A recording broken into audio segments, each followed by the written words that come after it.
Bonjour tout le monde, bienvenue pour cette nouvelle vidéo consacrée aujourd'hui à une nouvelle particule, la particule de la possession ou de l'appartenance.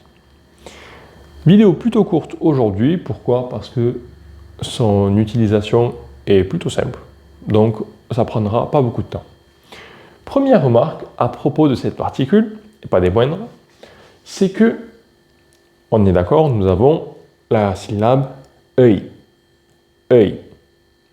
En revanche, cette syllabe utilisée en tant que particule de la possession ne sera pas prononcée œil, mais sera prononcée est. Œil sera prononcé comme est, utilisé en tant que particule de la possession. Maintenant, voyons son utilisation. Est-ce que vous vous souvenez de vos cours de collège ou lycée d'anglais? En anglais, pour faire la possession, nous avons deux options. Blablabla of, mais aussi nous avons la possibilité avec l'apostrophe S. Et c'est justement ce cas-là qui va nous intéresser. Pourquoi? Parce que c'est exactement comme ça que marche la particule de la possession en coréen. Comme en anglais, du coup, nous allons devoir inverser le propriétaire et la chose. Ici, le vélo de Noah. On écrira donc en premier le propriétaire, Noah. Et enfin, la chose, vélo, qui se dit 차, 자전거. Et donc, comme l'apostrophe S en anglais, qu'on écrirait juste après Noah, on va ajouter la particule de l'appartenance. Ici, est. Noah의 자전거, le vélo de Noah.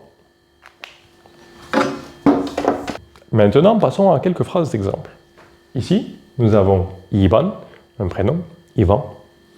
이반에 책이에요? 책, un livre. Est-ce le livre d'Ivan? Et on peut répondre par l'affirmative, pourquoi pas? 네, 이반에 책이에요. Maintenant, analysons cette phrase. Ici, 누구, vous vous souvenez qui, avec la particule de l'appartenance et 우산, 우산 qui veut dire un parapluie. Donc, à qui est ce parapluie? Justement, lorsque vous allez demander à qui appartient quelque chose, vous allez accrocher la particule de l'appartenance à qui. Un peu comme en anglais, whose umbrella is it? Ok? Même si vous ne savez pas à qui appartient cette chose-là, elle appartient à quelqu'un, donc à ce qui.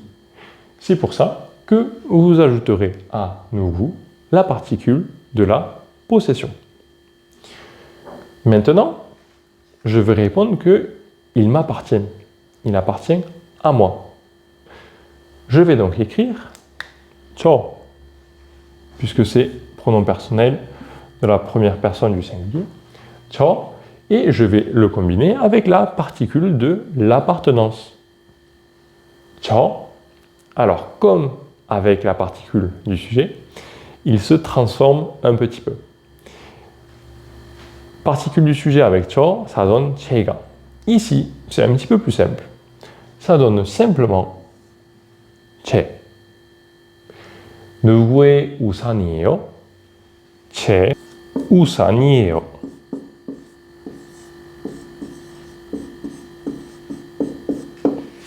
Maintenant, vous savez dire que quelque chose vous appartient.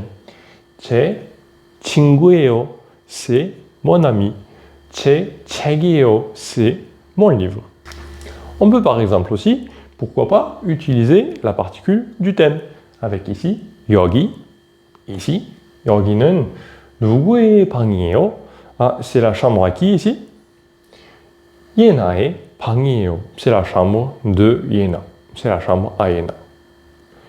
여기는 누구의 방이에요? 예나의 방이에요.